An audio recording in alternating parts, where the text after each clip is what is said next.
dalang mga posibilidad ng tagumpay o kabiguan, ng ligaya o lungkot. Kaya marapat lamang na tanggapin si Jesus bilang tagapagligtas at Panginoon.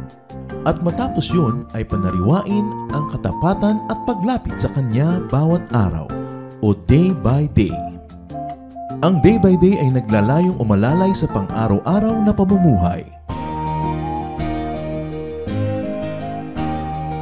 Narito po ang ikalawang bahagi ng mensahe ni Kuya Ed Lapis na pinamagatang Two Mentalities About Wealth.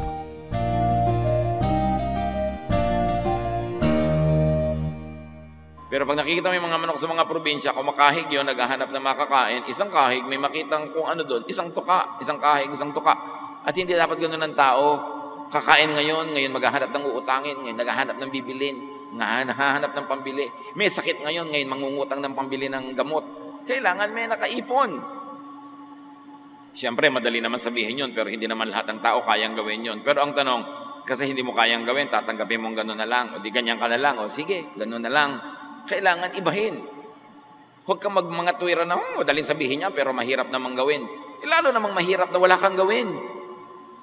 Kaya nga, ang pinag-uusapan natin mga kapatid, mentality. Nasa paraan ng pag-iisip yan. Bakit may mga magpipinsan, magkakapatid, lahat lumaki sa hirap? Bakit may isa o dalawang umaasenso, yung iba hindi? Tingnan nyo ang dahilan. Ibang mag-isip yung umasenso. Bakit sa isang bayan may umaasenso doon? Ibang mag-isip. Nasa pag-iisip. Kaya dapat nating lupigin yung pag-iisip na negative, yung pag-iisip na talunan, yung poverty mentality. We have to make more. We have to make surplus wealth para makatulong pa sa iba. Sinong tao, lalo dito sa Pilipinas, ang walang kapatid, kamag-anak, magulang, pinsan, kaibigan, na mahirap? Meron tayo niyan. That's why you have to make surplus wealth.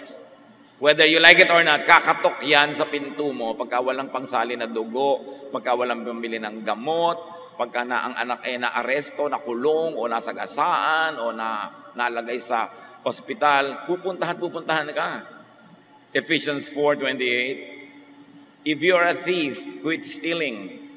Be honest and work hard, so you will have something to give to people in need. Yun ay tinuturo sa atin, kumita ka ng higit sa kailangan mo. Dapat may sobra para may pambigay ka sa mga ngailangan. Para may pambigay ka sa sarili mo. Napaka-importante. At pag may pera ka na, lalo't marami-rami naman, abay gumastos ka kapatid. The beauty and power of money is felt only when it is being spent. Merong kamag-anak ka may sakit. Merong kang kamag-anak o pamangkin mag-enroll. Merong mangangailangan. Wala silang pera. Ikaw naman dito sa lalagyan mo, may mga pera ka nakasalansan. Pag ibinigay mo yung 1,000 doon o 2,000, ang daming magagawa sa buhay niya. Pero pag inipit-ipit mo lang doon sa pagitan ng mga duster mo, wala namang ginagawa yun, nandun lang. Kung ang dami-dami nasa bank, nandun lang. Ano talaga ginagawa nun? Wala. Kasi ang kapangyarihan ng pera ay kumikilos lang pag siya ginagastos. Hindi pag itinatago. Yung itinatago mo, para lang so that you feel secure. May konti kang savings. Pero kung puro nakatago, ipit ka lang ng ipit, at maraming ganong tao. Ang dilim-dilim sa bahay, ayaw magbukas ng ilaw dahil ayaw magbayad ng kuryente. May pambayad naman. Kung ano na lang mga inuulam, hangin, hinihigop na lang yung hangin, yun ang ulam. Inaamoy ang ulam ng kapitbahay, sabay subo ng kanin. May pera naman. Why? The beauty of money is in spending it correctly, in a good time, and when you earn it well. Huwag sobrang kuripot. Huwag sobrang ipit ng pera kasi pag namatay ka, makukuha lang yan ng iba. Napaka-importante na marunong ka magtrabaho, marunong ka mag-save, at marunong ka rin gumastos. Sabay-sabay yun para magkaroon ka ng full life. Ano ba ang major teaching ni Jesus tungkol dyan? Matthew 25:20-30. Alam natin yon. Nagkwento si Jesus tungkol sa taong nire-represent ang Diyos. Nagbigay siya ng mga puhunan sa iba't ibang mga tao, iba't ibang halaga. At pagkatapos binalikan niya, kinuwenta niya kung magkano kinita nung ibinigay niya mga puhunan. The servant who had been given 5,000 coins brought them in with 5,000 that he earned. He said, "Sir, you gave me 5,000 coins, and I have earned 5,000 more." "Wonderful," his master replied, who represents God in the story. "You are a good and faithful servant. I left you in charge of only a little, but now I will put you in charge of much more. Come and share in my happiness." So yung Diyos dito sa kwento, tuwang-tuwa na ibinigay niyang 5,000 coins, naging 10,000 coins. Pinakita, dinoble nung pinagkatiwalaan niya. Sabi niya, wow, ang ganda, halika, mag-enjoy tayo. Next, the servant who had been given 2,000 coins came in and said, "Sir, you gave me 2,000 coins, and I've earned 2,000 more." "Wonderful," his master replied. "You are a good and faithful servant. I left you in charge of only a little, but now I will put you in charge of much more. Come and share in my happiness." So, nakita natin, hindi lahat ng tao pare-pareho ang ibinibigay ng Diyos sa puhunan. May binigyan ng 5, nagawa niyan 10. Sabi niya, "Naku, halika, mag-enjoy tayo. I like what you did." May binigyan naman, 2,000 lang. Yung 2,000, naging 4,000. Sabi niya, wow, hindi kalakihan ang binigay ko sa iyo, pero dinoble mo rin. Next time, mas malaki na ibibigay ko sa iyo. Kasi napapadoble mo. Sabi ganun, halika, sumama ka sa aking kasiyahan. The servant who had been given 1,000 coins came in and said, "Sir, I know that you are hard to get along with. You harvest what you don't plant and gather crops where you haven't scattered seed. I was frightened and went out and hid your money in the ground. Here is every single coin." So yung isa binigyan ng 5,000, naging 10. Yung isa binigyan ng 2,000, naging 4. Yung isa binigyan ng 1,000 lang. Sabi niya, ito na po, 1,000 nyo. Eksaktong-eksakto, sosoli ko na lang. Hindi ko in-invest, wala akong ginawa. Kasi natatakot ako magkamali. At saka wala naman kayong kwentang tao eh. Bakit ko paparamihin ang binibigay niyo sa akin? So this is the usual attitude of mahirap mentality. Rich people are bad. They become rich for being bad, so why join them in their projects? Ang poverty mentality, money is not meant to be multiplied. It is only to be kept. Ibinaon ng pera, nakabaon, nakaipit lang. At ganun ang talent ng maraming tao na ibinigay ng Diyos. Nakabaon lang, hindi nagagamit. Ganun yung kanilang mga karunungan, mga katangian, hindi nagagamit, nakabaon lang. So ikinatuwa ba yun? Uy, sigurista ka, ang galing-galing mo naman. Natuwa ba? The master of the servant told him, "You are lazy and good for nothing. You know that I harvest what I don't plant and gather crops where I haven't scattered seed? You could have at least put my money in the bank so that I could have earned interest on it." Nakita niyo yung kwento ni Jesus? Ayaw mo palang i-invest. Ang tamad-tamad mo pala. Negative pala ang attitude mo tungkol sa pera at sa investment. Sana nilagay mo man lang sa bangko, nagka-interest. Dapat yung ibinigay ko sa yung 1,000 last year, ngayon, 1,020 man lang. Alam mo lang sa bangko, 0.05%, 1% lang yan, no? Pero at least may nadagdag. Pero ganito mo isosoli sa akin, wala man lang pakinabang. Parang yung mga nangutang 10 years ago, umutang ng 10,000, binayaran ka ngayon, 10,000 din. 10 years ago, yung nabibili ng 10,000, 5 talong. Ngayon, kalahating talong na lang yun. So, nawala na ng value yung pera ko. Ipinaghatiwala ko sa'yo. Ipinahiram ko sa'yo. Pinampaluwag ko ng buhay mo.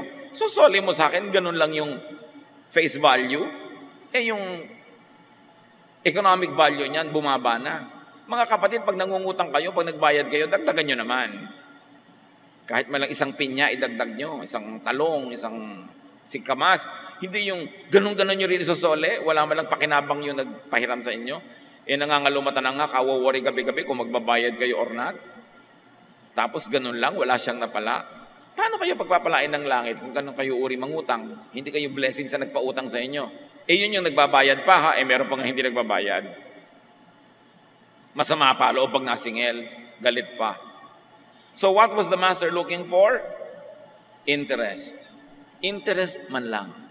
In other words, the God in the story, told by Jesus, would like us to make wealth, to multiply wealth. Kasi paano ka nga magkaka-full life kung wala kang pantustos? Then the master said, doon sa tamad, doon sa hindi nag-invest, now your money will be taken away and given to the servant with 10,000 coins. Yung 1,000 binigay ko sa'yo, hindi mo pinarami. Siya binigyan ko ng 5, naging 10. Akin na yung 1,000 yan, ibibigay ko sa kanya, 11 na ang kanya. Kaya yung rich become richer, yung poor become poorer. Not all the time na ang dahilan ay katamaran. Kumisa naman yung poor became poorer dahil talagang parang nakaramdam ng dagok ng buhay, nagkasakit, nasunugan. Pero ang pinag-uusapan natin dito, those that become poorer dahil tamad, dahil pabaya, dahil hindi nagpapahalaga sa ibinibigay sa kanila ng Diyos. Everyone who has something will be given more, sabi ni Jesus. And they will have more than enough. But everything will be taken from those who don't have anything. You are a worthless servant. You will be thrown out into the dark where people will cry and grit their teeth in pain. Yun ang napala ni tamad. Hindi lang siya nabawian, itatapon pa siya sa labas, sa kadiliman, kung saan magngangalit ang kanyang ngipin dahil sa pagdurusa sa buhay. Mga kapatid, God is fair. Lahat tayo binibigyan niya ng puhunan. Lahat meron. Iba-iba lang. Merong 5, may 10, may 1. Ang tanong, anong ginagawa natin sa puhunan natin? Puhunan, hindi lang pera. Talento, pagkakataon, chances, opportunities. Binavalue ba natin yon? Pag ba may nagtiwala sa atin, talagang pinapasulit natin yung tiwala niya o dinadaya natin? Sorry na lang, nagtiwala siya. Pagka ba merong mapagbigay, aabusuhin natin o lagi na tayong magiging mabait, lalo na kasi mapagbigay siya eh. Pagka ba merong mabait, kakawawain mo, aabusuhin mo o susuklen mo rin ang kabaitan, God is watching. Kung anong ginagawa mo sa binibigay sa iyo, yun ang magdedetermine kung anong ibibigay sa iyo sa susunod. Dahil laging may accounting. The lazy person, the person with a bad and negative attitude toward money, will be deprived. So suriin natin ating sarili. Ako ba ay naghihirap dahil lang talagang nagkataon? Dahil lang talagang hindi pa dumarating yung aking magandang pangyayari? O bunga ba ito ng aking katamaran? Bunga ba ito ng aking pagpapabaya? Kaya ako nababawian. Dapat nating suriin ang ating sarili. Based on their personal attitude and performance, in the story, the rich got richer, the poor got poorer. Huwag laging sisihin ang mahirap yung mayaman. May ginagawa yun na tama, may formula siya na tama, may paghihirap yun na ginagawa, kaya siya yung mayaman. Hindi mo dapat laging sisihin ang iba kung bakit ka mahirap. Ang una mong hanapin, ano ang pananagutan ko, bakit hindi ako maluwag sa buhay? Bakit hindi ako kasing yaman ang gusto ko kesa sa sisihin natin ang sisihin ng iba? Produce surplus money. Make more than what you basically need because productivity is rewarded. Ang mabunga, lalong pinapabunga. Nakita niyo isa pang kwento ni Jesus? Merong isang may-ari ng halamanan, pumunta siya sa kanyang garden. Nakita niya yung isang puno, ang tagal-tagal lang nandun, walang kabunga-bunga. Sabi niya sa gardener, putulin mo na yung halaman na yan, walang bunga. Sayang ang mga sustansya ng lupa na sinisip-sip niya. Sayang ang tubig na iniinom niya. Sayang ang liwanag ng araw na sinasagap niya, samantalang dapat iba na lang ang sumagap. Wala siyang bunga. Sabi naman ng gardener, bigyan pa po natin ng isang pagkakataon. Huhukayin ko yung mga lupa sa paligid para mahangin na kanyang ugat. Lalagyan ko po ng pataba. At pag bumalik po kayo at wala pa rin bunga, puputulin na natin. Sino sa atin ang kandidato ng maputol? Kasi walang kabunga-bunga. Walang bunga spiritually speaking. Wala man lang madalang tao sa Panginoon. Wala man lamang na maakay sa Panginoon. Wala tayong man lamang na bunga para makatulong sa ating pamilya. Wala tayong bunga para buhayin ang mga sarili natin. Ang kasunod nun, hindi blessing Ang kasunod nun, putol. Hindi konsentidorang Diyos sa tamad. Sabi ni Paul, if anyone does not work, he should not eat. Yun ang malinaw na malinaw sa Biblia. Hard work, godliness are rewarded. Kailangan masikap. Proverbs 10:15, wealth protects the rich. Poverty destroys the poor. Mahirap mentality thinks rich people are just proud and snobbish. Poverty mentality yan, yung may kamag-anak ka, kaibigan na umasenso, tapos hindi na siya ma-rich. Pag pinag-uusapan nyo, yung pinsan natin na yun, hindi na yun ma-rich. Pag-iisip yun ng mahirap. Mahirap na mentality yun. Hindi nila naiintindihan, rich people are just busy becoming and staying rich. Rich people just want to avoid being bothered by unproductive people. Kaya yung mga unproductive, yung may poverty mentality, yun ang nagre-reklamong, hindi na yan ma-rich. Bakit naman gusto mong ma-rich? Uutang ka, hihingi ka, may kailangan ka sa kanya, kaya gusto mong ma-rich. So matalino siya, bakit naman siya magpapa-rich sa'yo? Di ba common sense? Pag sinabi mong hindi mo na ma-rich, bakit mo pinipilit maabot? May kailangan ka, gusto mong pumitas. At kung matalino ang punong ito, tataasan niya talaga yung mga sanga niya para hindi mo mapitas, kaya hindi mo siya ma-rich. Ganun lang yun. Proverbs 19:4, the rich have many friends, the poor have none. It is the Bible that says it. Bakit ka nga kakaibiganin ng mga tao? Tuwing lalapit ka, umuutang ka. Tuwing lalapit ka, humihingi ka. Tuwing lalapit ka, dumadaing, umiiyak ka. Siyempre, ang mga tao may hangganan ng pagpapasensya.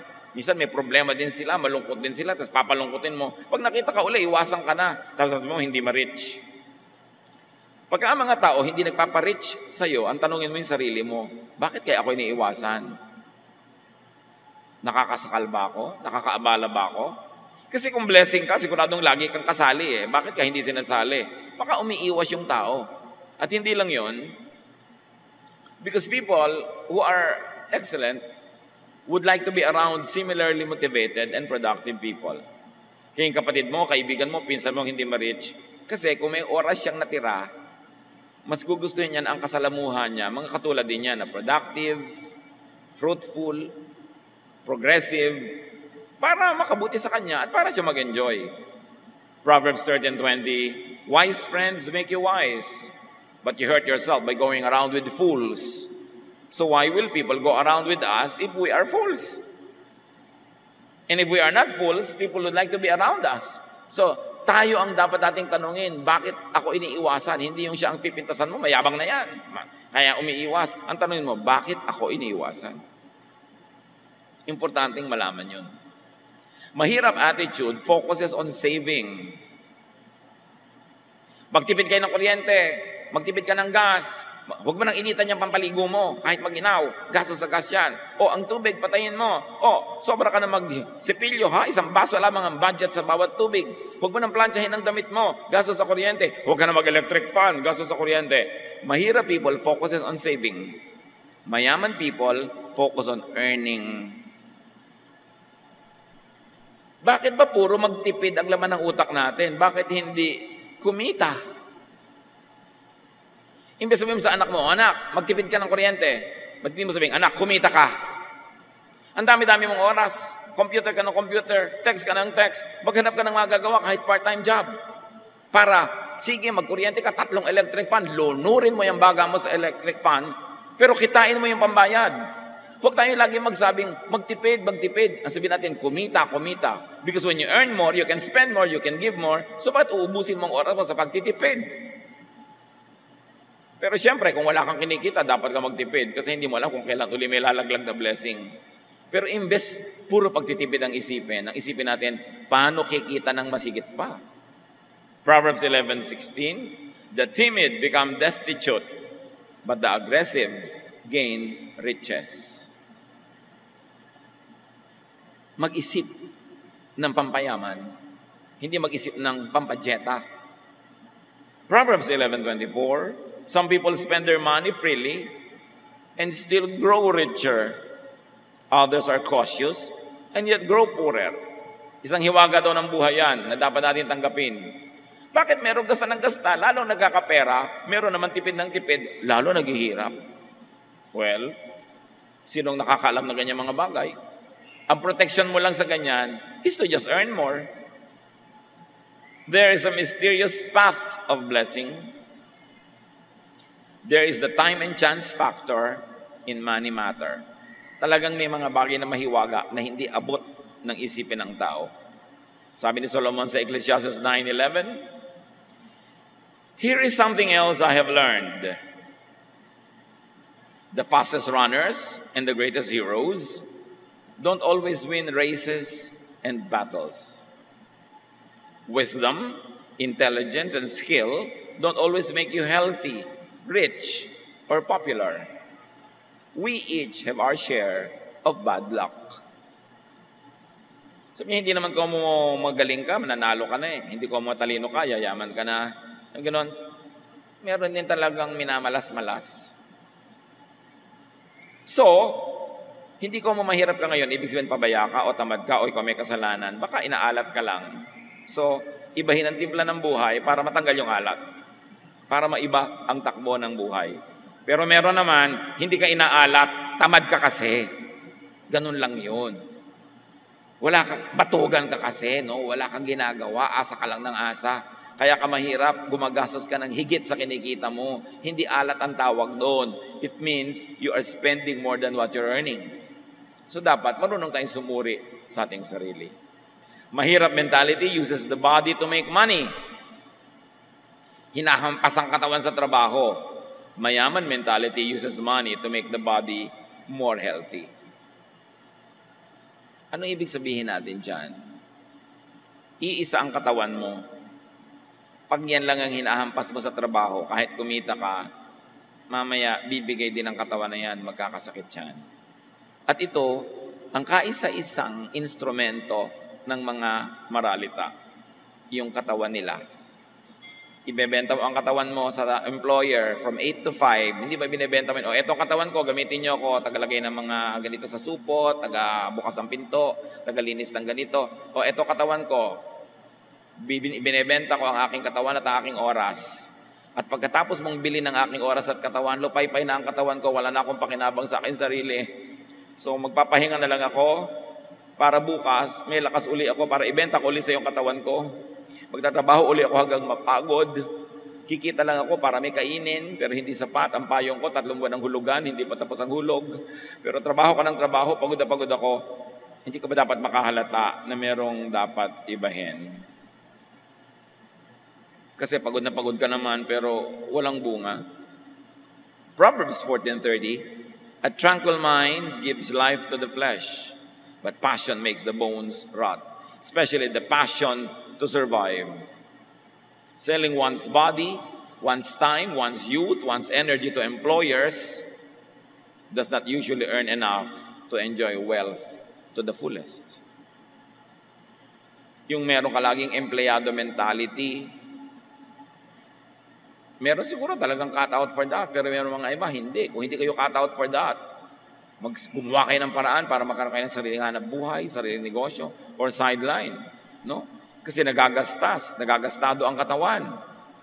Minsan makakakita ka ng mga workers, ang lalakas ng katawan, mga construction workers, na uulanan, naaarawan, ang lalakas ng katawan. Pero pag tungtong ng 30, 35, ang tanda na. Marami ng sakit. Kasi yung katawan hindi naalagaan. Alam nyo lalo mga construction worker, ang liit-liit ng kita nila. Pagkatapos, nakatira sila sa mga nilalamok-lamok na lugar habang may construction. Ang kakainin nila, kung ano-ano lang. Walang quality of life, walang quality of sleep. Magtatrabaho araw-araw, off lang sila pag linggo. Gaano katagal lang itatagal ng katawan nun? So hindi naman kumita ng malaki, tapos ngayon, parang matanda na, may sakit na, habang buhay na ngayong alagain, pakainin, hanggang kamatayan na niya yun. Yun ba ang full life? Maraming merong pananagutan dyan, hindi lang yung may katawan, yung economy. Pag sobra namang ang liit-liit magpasweldo, halimbawa ng mga employer, kahit kumikita sila, ang laki ng profit, wala man lang profit sharing sa mga empleyado, talaga ang empleyado nabubuhay lang para magbenta ng kanyang katawan at oras sa employer. Hanggang hindi na siya papakinabangan, tatanggalin na siya, may sakit na siya. Kung wala siyang insurance, tuwing nagkakasakit siya, umiiyak yung asawa sa kapitbahay, nangungutang, nangihingi, na iniiwasan na sila ng mga tao dahil tuwing lalapit sila, may kailangan. Anong klaseng buhay? Kailangan, wag mong tanggapin na gano'n ang buhay. Meron kang gawin. lalo't kaya mo pa. Lalo't bata ka pa. Maiksi lang ang kabataan, maiksi ang lakas, napakaiksi ng kalusugan, mahaba ang pagkakasakit.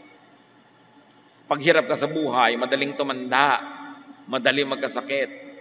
At dahil tumanda ka at nagkasakit, more kahirapan follows you. It is going in cycles, in circles.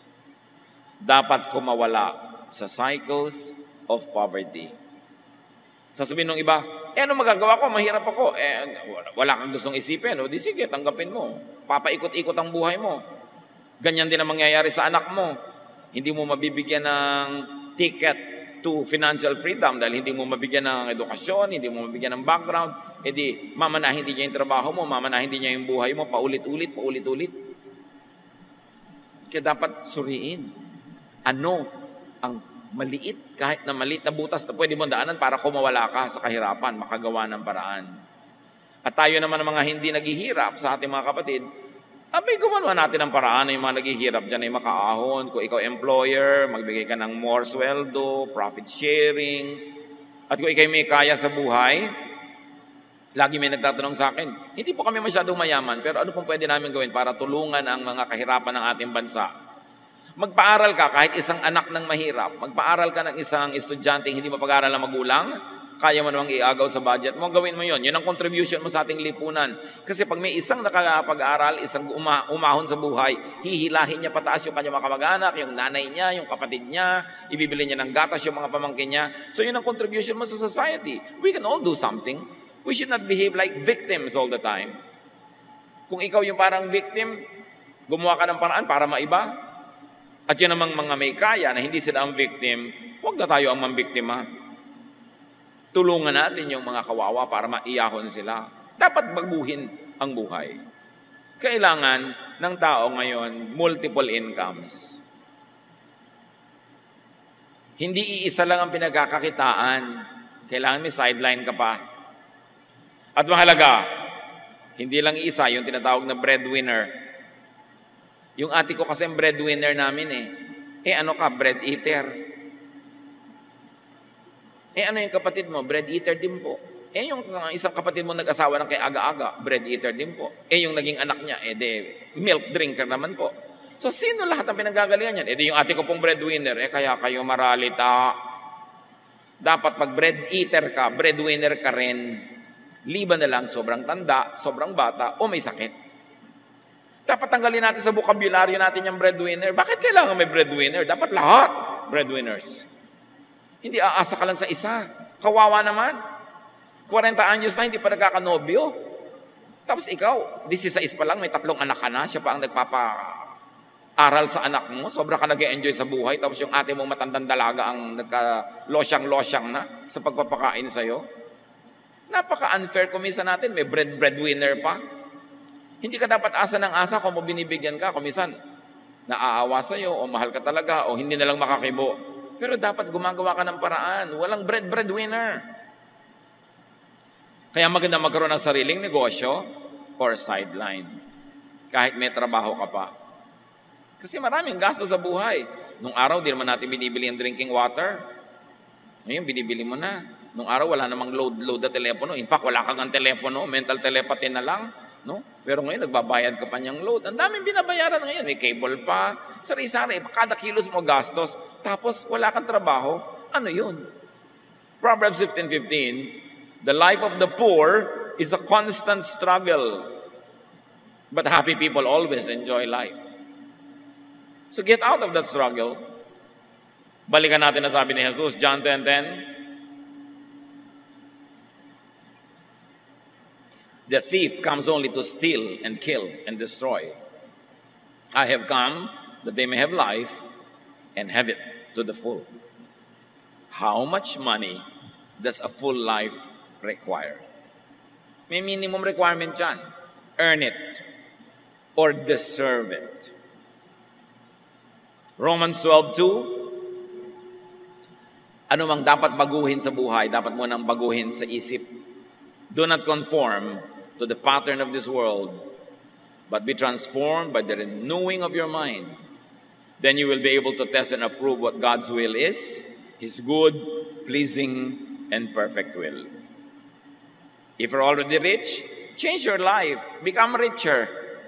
Then you can have more to give. You have more to enjoy. If you are not rich, change your way of thinking. Change your life and be rich. And if you are very, very poor, lalong kailangan mo ng change. Change, improve finances and life by changing and improving the way of thinking. Dear Lord, maganda lang ang plano mo para sa amin. Your plan is to give us hope in the future.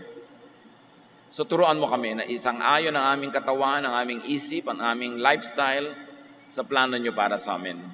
To be productive, to be fruitful, and to live in abundance. Pagbulay-bulayan natin mga kapatid ang application sa ating mga buhay ng mga salitang ating pinag-aralan. Lord, as your people bow before you, please finish the message personally for each one. Teach us what we should do in response to these teachings. Be alone with the Lord in silent reflection.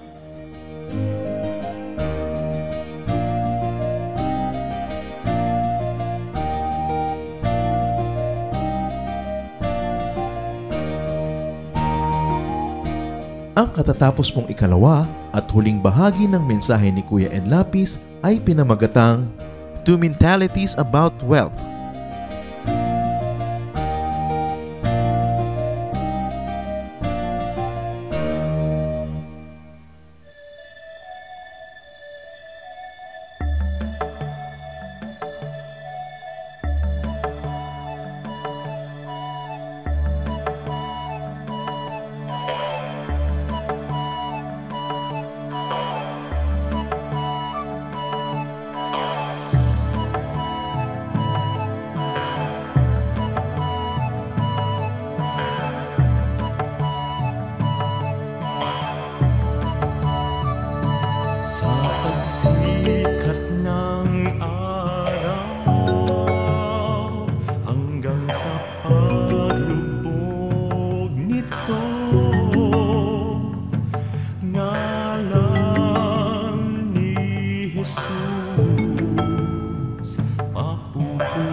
sa inyong pagmamahal.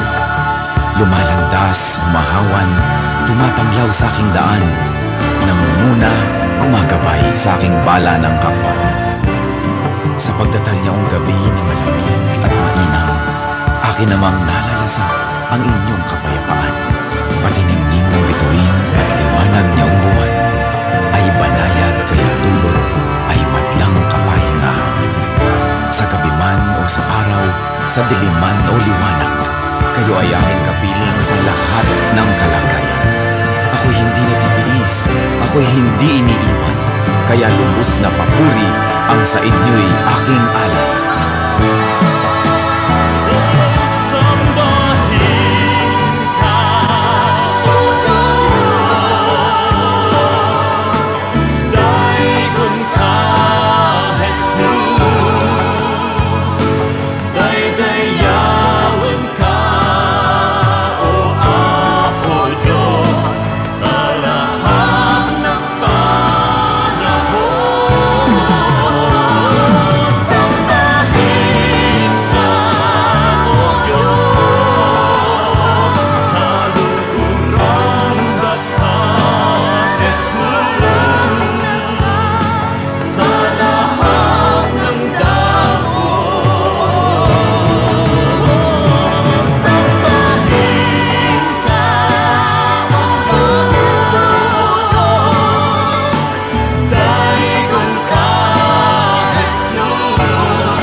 Ng kadakilaan nyo.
aking damdamin di mapalagi,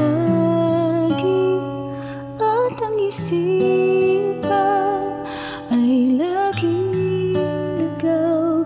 Di mawawari ang buhay palagi, kahit itama ay hindi sapat. Nais kong itama ang lahat, ngunit iabot at di sapat. Jesus, kailangan kita. Jesus, hindi mangangamba. Jesus, pag-ibig niyo'y iba di mapapantayan, kahit na sino man. Jesus, kailangan kita. Jesus, sa'yo'y hindi mangangamba. Jesus, sa piling niyo ako'y laging may pag-asa.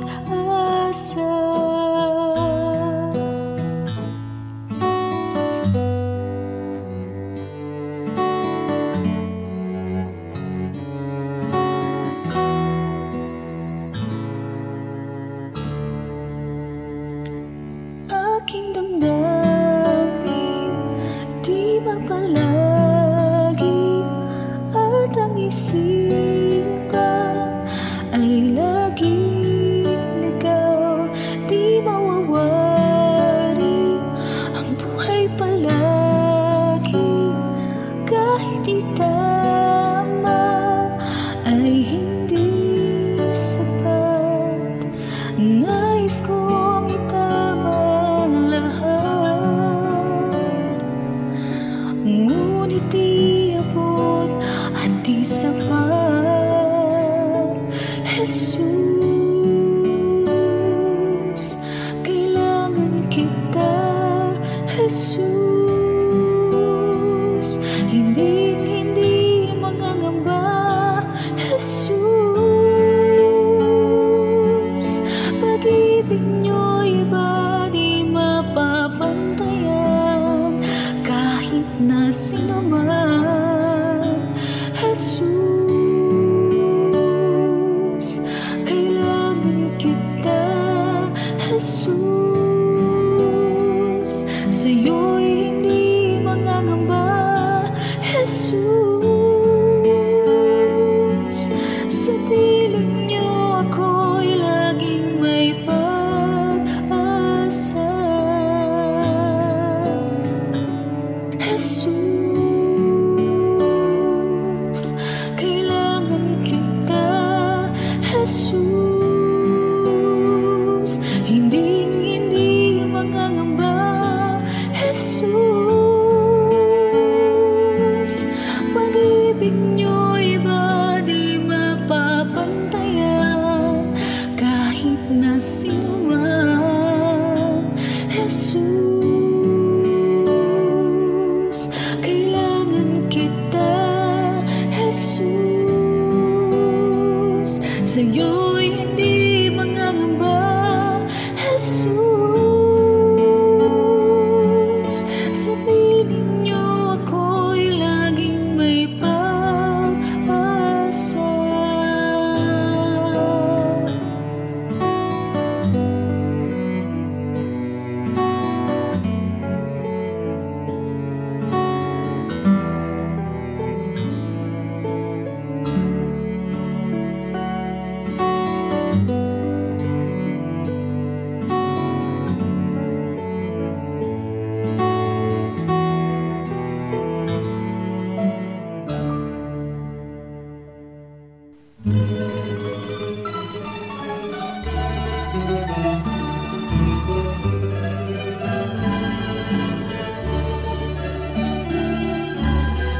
Mga gawa niyo sa aming buhay, tuwin ay naaalala.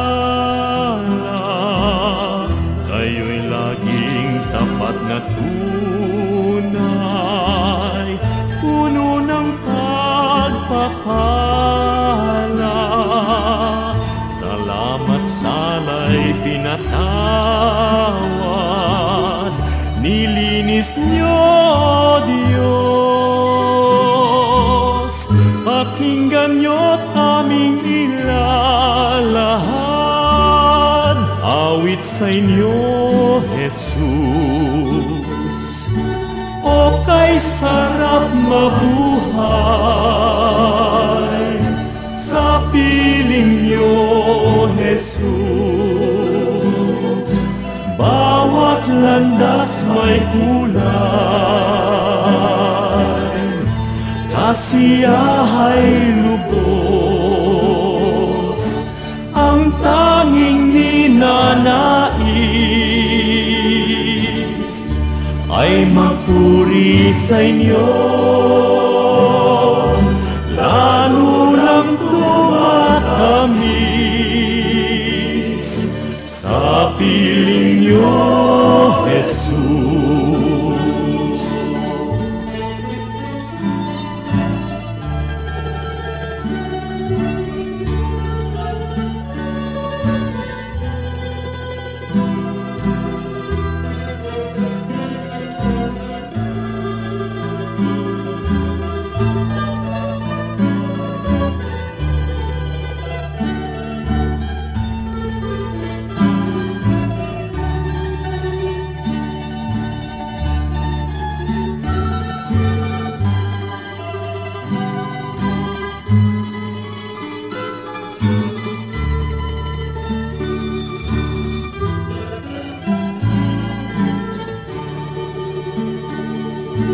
O kay sarap mabuhay sa piling niyo, Jesus. Bawat landas may kulay, kasiyahay lubos, ang tanging ninanais ay magpuri sa inyo, lalo lang tumatamis sa piling niyo, Jesus. Bawat hakbang ay mayroong awit, bawat pintig ng puso, mga himig na makalangit sa damdami bugso. Lumipas man ang aking buhay, awit di matapos, sa langit man ay iaalay, pakinggan niyo, Jesus. O kay sarap mabuhay sa piling niyo, Jesus. Bawat landas may kulay, kasiyahay lubos, ang tanging ninanais ay magpuri sa inyo, lalo lang tumatamis sa piling niyo, Jesus. Lalo lang tumatamis sa piling niyo, Jesus.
naroon, O Yahweh, upang ako'y pangunahan. O Diyos, ako ay siyasatin, ang lahat sa aking iyong nababati.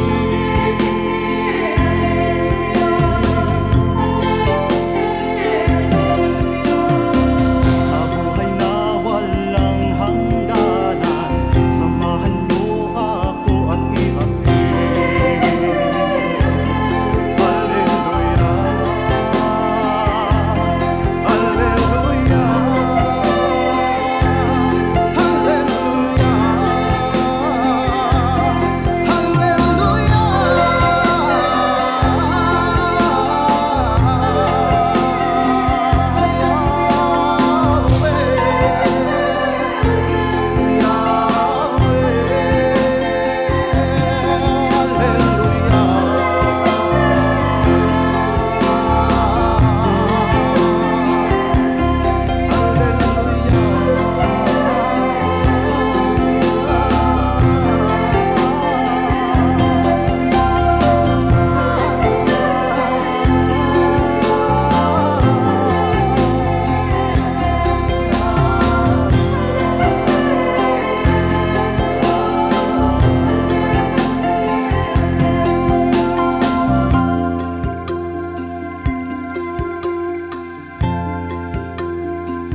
Oras na po para pansamantalang magpaalam ang programang Day by Day. Tayo po'y magsama-sama tuwing ika-6 hanggang ika-7 ng umaga, araw-araw. Magandang umaga po at mabuhay ang Panginoong Hesus!